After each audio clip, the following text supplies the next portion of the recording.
वक्रतुंड महाकाय सूर्यकोटी समप्रभ निर्विघ्नं कुर्मे देव सर्व कार्येषु सर्वदा. गणपती बाप्पांना समर्पित असणारा दिवस म्हणजे संकष्टी चतुर्थी आणि त्यातच अंगारकी संकष्टी चतुर्थीचे महत्त्व अधिकाधिक असते. तर त्यामुळे आजच्या व्हिडिओमध्ये आपण अंगारकी संकष्टी चतुर्थी म्हणजे काय, त्याचे व्रत कसे करावे, नंतर महत्त्व काय, अशी संपूर्ण माहिती जाणून घेण्यासाठी हा व्हिडिओ शेवटपर्यंत बघा. संकष्टी चतुर्थी दर महिन्याला कृष्ण पक्षातील चतुर्थीला येते. जेव्हा संकष्टी चतुर्थी मंगळवारी येते तेव्हा ती अंगारकी चतुर्थी म्हणतात. अंगारक म्हणजे मंगळ ग्रहाचा एक नाव, म्हणून मंगळवारी येणारी ही चतुर्थी अंगारकी म्हणून ओळखली जाते आणि या दिवशी गणपती आणि मंगळ ग्रहाची विशेष कृपा मिळत असते.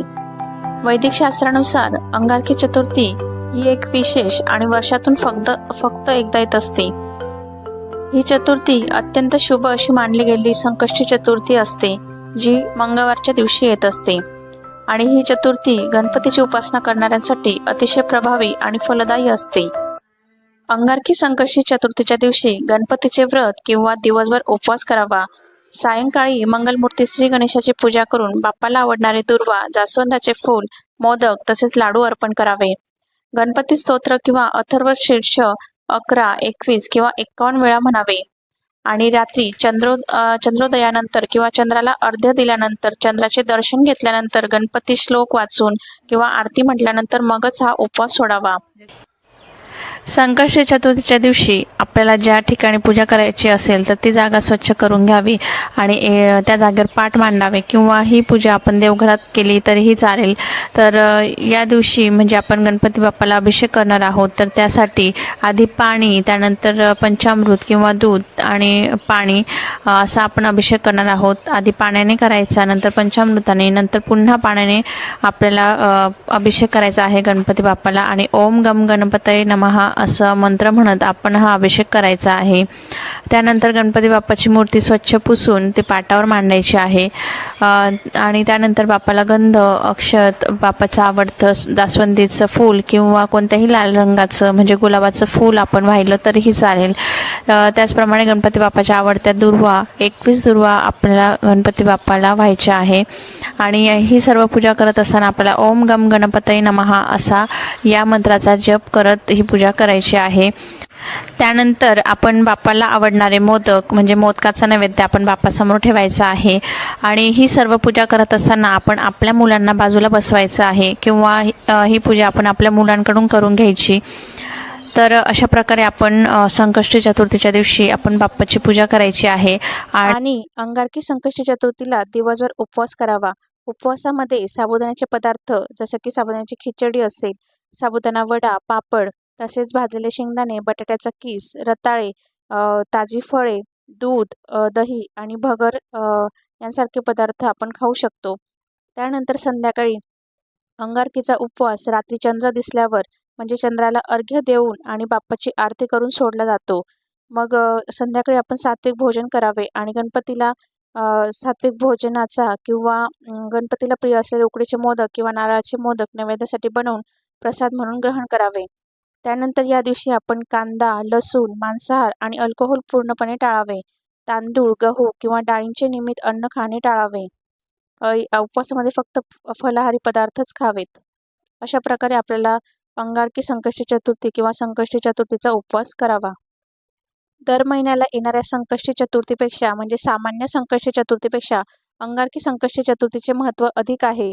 असे मानले जाते की या दिवशी केलेल्या व्रतामुळे वर्षभरातील सर्व संकष्टी चतुर्थींचे फळ मिळते. त्यामुळे अंगारकी संकष्टी चतुर्थीचा उपवास किंवा गणपती बाप्पाची पूजा या दिवशी जरूर करावी आणि ज्यांना संकष्टी चतुर्थीचा उपवास करायचा असेल तर त्यांनी म्हणजे अंगारकी संकष्टी चतुर्थीपासून आपण संकष्टी चतुर्थीचे व्रत करू शकतो. अंगारकी संकष्टी चतुर्थीच्या दिवशी गणपती बाप्पांची मनोभावे पूजा करावी, दिवसभर उपवास करावा आणि या दिवशी कहाणी जरूर ऐकावी. मुद्गल पुराणात आणि गणेश पुराणात यासंबंधी असे कथानक आहे की गणेश भक्त आणि वेदवेत्ते अग्निहोत्री ऋषी भरद्वाज अवंती नगरीत राहत होते. क्षिप्रा नदीवर ते एकदा स्नानाला गेले असता एक अप्सरा जलक्रीडा करत होती. तिला पाहून भारद्वाजांचे तेज द्रवीभूत झाले. ते पृथ्वीने धारण केले. त्यानंतर पृथ्वीला जो पुत्र झाला तो जास्वंदीच्या फुलासारखा लाल होता.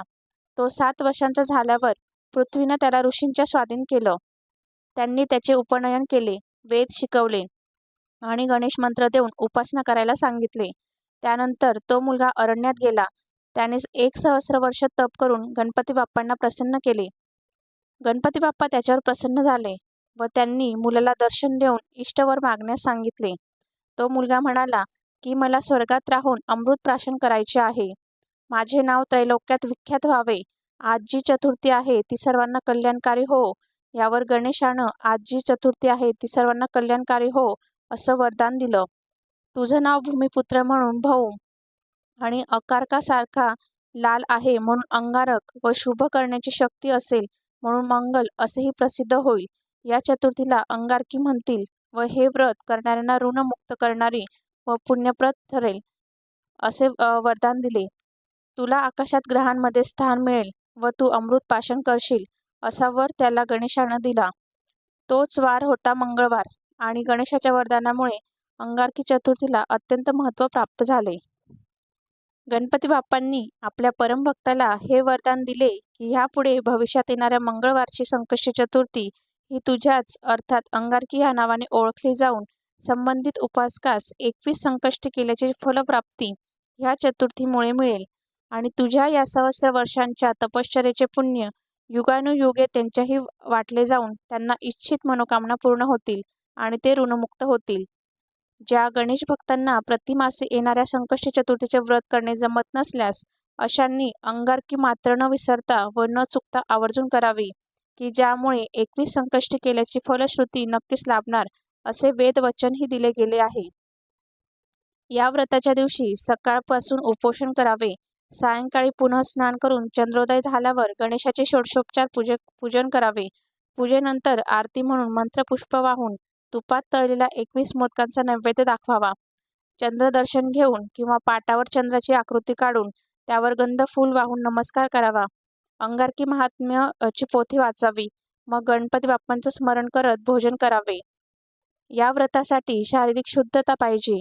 कोणत्याही प्रकारे सुतक अडचण असल्यास फक्त उपोषण करून गणेश स्मरण करावे व रात्री चंद्रोदयानंतर साधे भोजन करून उपवास सोडावा, परंतु पूजाविधी करू नये. अंगारकी चतुर्थीला श्लोक म्हणून चंद्रदर्शन करूनच उपवास सोडावा. गणेश अंगारकी श्लोक. गणेशाय नमस्तुभ्यं सर्वसिद्धी प्रदायक संकष्टहर मे देवम गृहानार्घ्यम नमोस्तुते कृष्णपक्षे चतुर्थ्यार्तु संपूजितं विधुदय क्षिप्रम प्रसिद्ध देवेश अंगारकाय नमोस्तुते. तसेच हेही ध्यानात असू द्यावे की कुणाच्याही सांगण्यावरून व स्वतःच्या मनाने कोणत्याही परिस्थितीत संपूर्ण दिवसाचा अखंड उपवास धरून दुसऱ्या दिवशी उपवास सोडण्याची पद्धत मात्र अवलंबू नये. कारण मुळातच बाप्पाला भूक अनावर होत असल्याने त्याला त्यांचे भक्तगण उपाशी पोटी झोपलेले कदापि रुचत नाही. म्हणून त्याच्याच आदेशानुसार चतुर्थीला चंद्रदर्शन करून उपवास सोडणे केव्हाही श्रेयस्कर आणि फलप्राप्ती निश्चित असते. संकष्टीप्रमाणेच या व्रताच्या आचरणानेही संकटे नष्ट होतात, लग्ने जमतात, संतान प्राप्ती होते आणि कुटुंबातील व्यक्ती सुखरूप राहते, भांडणे मिटतात, तसेच परीक्षेत यश मिळते, पराक्रम घडतो, कीर्ती प्राप्त होते, मंगळ ग्रहाची उग्रता कमी होते. म्हणूनच 21 संकष्टी चतुर्थी व 1 अंगारकी यांचे फळ सारखेच मिळते. तर मंडळी, या व्हिडिओमध्ये आपण अंगारकी चतुर्थीचे व्रत कसे करावे, महत्त्व काय, कथा काय अशी संपूर्ण माहिती जाणून घेतलेली आहे. तर हा व्हिडिओ तुम्हाला कसा वाटला मला कमेंट करून नक्की सांगा. व्हिडिओ आवडला असेल तर एक लाईक करा, जास्तीत जास्त शेअर करा, चॅनलला सबस्क्राईब करायला विसरू नका. पुन्हा भेटूया अशाच एका छानशा व्हिडिओमध्ये. धन्यवाद.